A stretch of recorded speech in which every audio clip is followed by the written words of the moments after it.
जय Hind defence lovers. आज की टॉप हेडलाइंस कुछ इस प्रकार है। भारत की मिलिट्री के लिए कुछ महत्वपूर्ण खरीद प्रस्तावों को मंजूरी। जैगवार फाइटर्स को रिप्लेस करेंगे तेजस मार्क 1A। पाकिस्तान के J-10C के इंजन्स में आए बड़े इश्यूज। और ऑपरेशन सिंदूर 2.0 के डर से पाकिस्तान ने LOC के साथ तैनात किए अपने anti drone systems.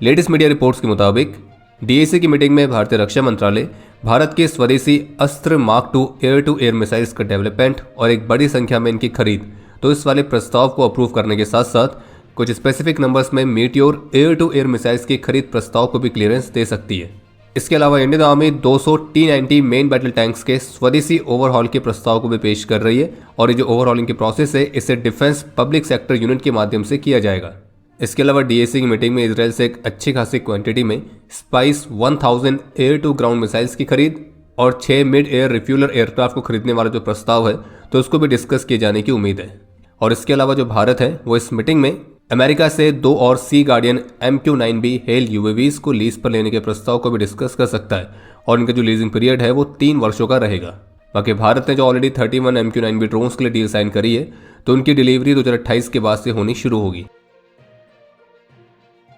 Hindustan times की रिपोर्ट के मुताबिक भारत की मिलिट्री अपनी कॉम्बैट रेडीनेस को महत्वपूर्ण बढ़ावा देने के उद्देश्य के साथ अगले वर्ष यानी कि 2026 में कई सारे महत्वपूर्ण वेपन्स और सिस्टम्स को इंडक्ट करेगी, जिनमें fighter jets, warships, nuclear powered ballistic missile submarine, स्वदेशी तौर पर बनाए गए transport aircraft, basic trainer aircraft, missiles, long range के रॉकेट्स और अलग अलग टाइप्स के लॉयटरिंग म्यूनिशंस और वो भी एक अच्छी खासी संख्या में, तो इन सभी का इंडक्शन शामिल है।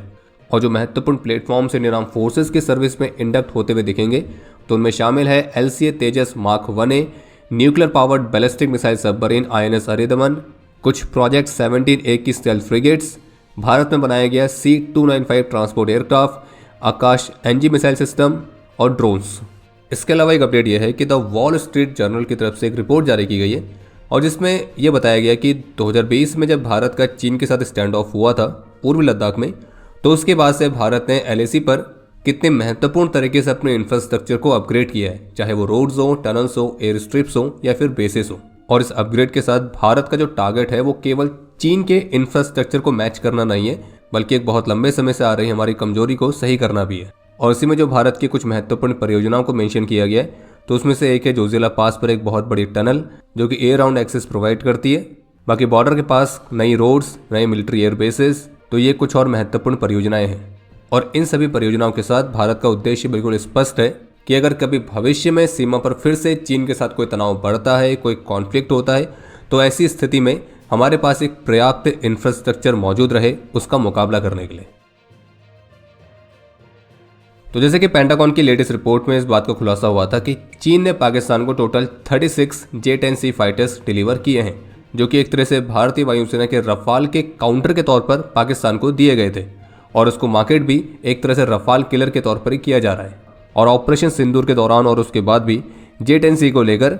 पाकिस्तान और चीन ने इसका खूब प्रचार किया था और एक क्लेम किया जा रहा था कि इस एयरक्राफ्ट ने भारत के रफाल को गिराया है। हालांकि वो बात अलग है कि वो सारे रफाल सोशल मीडिया पर गिराए गए थे, लेकिन अब कुछ ओपन सोर्स इंटेलिजेंस की तरफ से ऐसी रिपोर्ट्स देखने को मिली है जिनसे जानकारी सामने आई है कि पाकिस्तान के पास जो J-10C फाइटर्स है जिनको लिए हुए ज़्यादा समय नहीं हुआ है, तब उनके इंजन्स में कुछ महत्वपूर्ण इश्यूज देखने को मिल रहे हैं, विशेष रूप से चाइना के WS-10 सीरीज के इंजन्स में जो कि J-10C में इस्तेमाल किए गए हैं। और इसके इंजन में क्रैक, ओवरहीटिंग, तो इस तरह के कुछ बड़े इश्यूज आ रहे हैं। और ये भी जानकारी सामने आई कि जो इंजन्स हैं ये एयरक्राफ्ट के AESA रडार को पर्याप्त मात्रा में पावर डिलीवर नहीं कर पा रहे और इसी वजह से ऑपरेशन सिंदूर के दौरान भी इनकी जो रडार है वो फेल हुई थी। भारतीय वायुसेना की जो जैगवार फाइटर्स की स्क्वाड्रन है तो उसको भी तेजस मार्क 1A फाइटर से रिप्लेस करने वाली योजनाओं को अंतिम रूप दिया जा रहा है। और इन स्क्वाड्रन की रिस्ट्रक्चरिंग की जो प्रोसेस है तो उसका ग्राउंड वर्क 2026 यानी कि अगले वर्ष के अंत से शुरू होगा, जिसमें तेजस मार्क 1A के लिए pilots, ground crew, engineering personnel, इन सभी की कॉम्प्रहेंसिव ट्रेनिंग प्रोग्राम्स शामिल रहेंगे ताकि जैगवार स्क्वाड्रन से तेजस की स्क्वाड्रन में इनका जो ऑपरेशनल चेंज ओवर है वो स्मूथली हो। और जैगवार की 2 स्क्वाड्रन्स की जो रिटायरमेंट है वो 2028 के अंत से या फिर 2029 की शुरुआत से होनी शुरू हो सकती है। बाकी अगर आपको जैगवार फाइटर्स के बारे में डिटेल में जानना है तो उस पर एक डेडिकेटेड वीडियो हमने पहले बनाई है, आप उसके माध्यम से जानकारी प्राप्त कर सकते हैं। इसके अलावा एक अपडेट यह है जिसमें न्यूज़ 18 की तरफ से रिपोर्ट जारी करके बताया गया है कि टीटीपी ने 2026 के लिए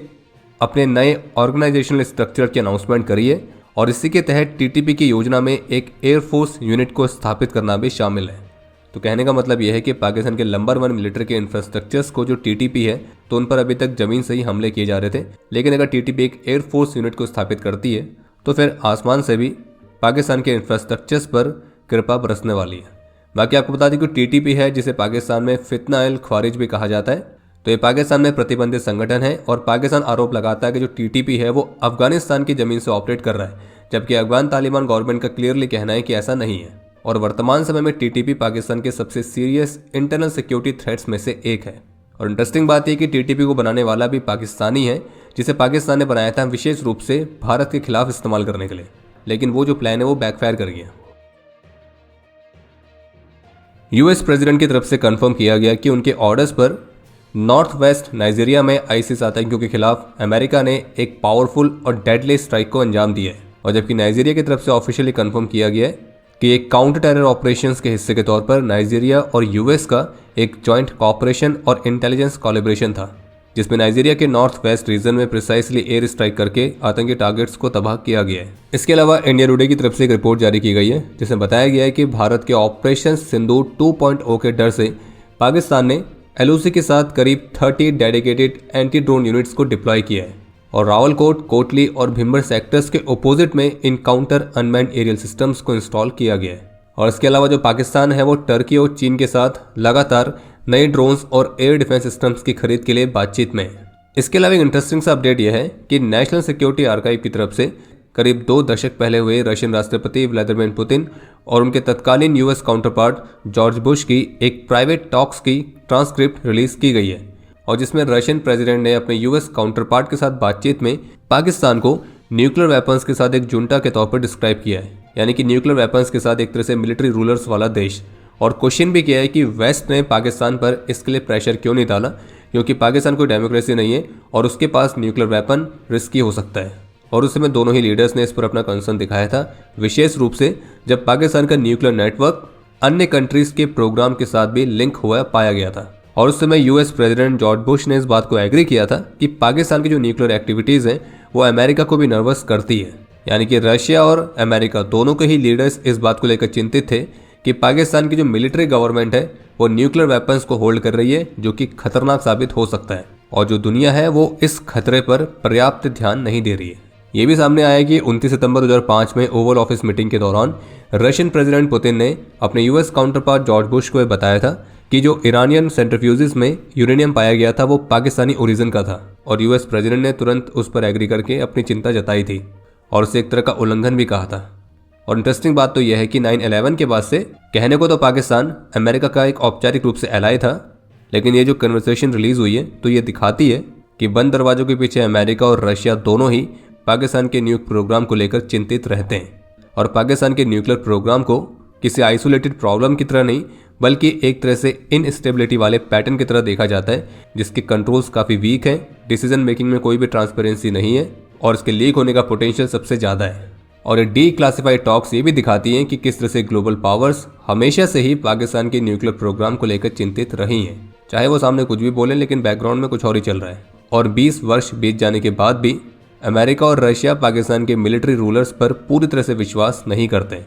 और ये कन्वर्सेशन ये भी दिखाती है कि कैसे जो बिहाइंड द सीन डिप्लोमेसी होती है वो पब्लिक स्टेटमेंट से बहुत ही अलग होती है। तो कहने का मतलब ये भी है कि आसिम मुनीर यूएस के कितने ही चक्कर लगा ले, रहेगा वो अमेरिका का। खैर छोड़िए, आगे क्या बोलें। बाकी इस पर आपके जो भी विचार है आप उसे कमेंट सेक्शन में शेयर कर सकते हैं। और अब समय है आज के इतिहास का। आज के दिन 1971 में देश के प्रति अपना कर्तव्य निभाते हुए सेकंड लेफ्टिनेंट PS चीमा वीर गति को प्राप्त हुए थे और इन्हें मरणोपरांत वीर चक्र से सम्मानित किया गया। और आपके लिए आज का प्रश्न है, भारतीय सेना की न्यूली रेज्ड कमांडो यूनिट का नाम क्या है? और अब समय है आज के टॉप 3 कमेंट्स का, जो ये रहे आपकी स्क्रीन पर।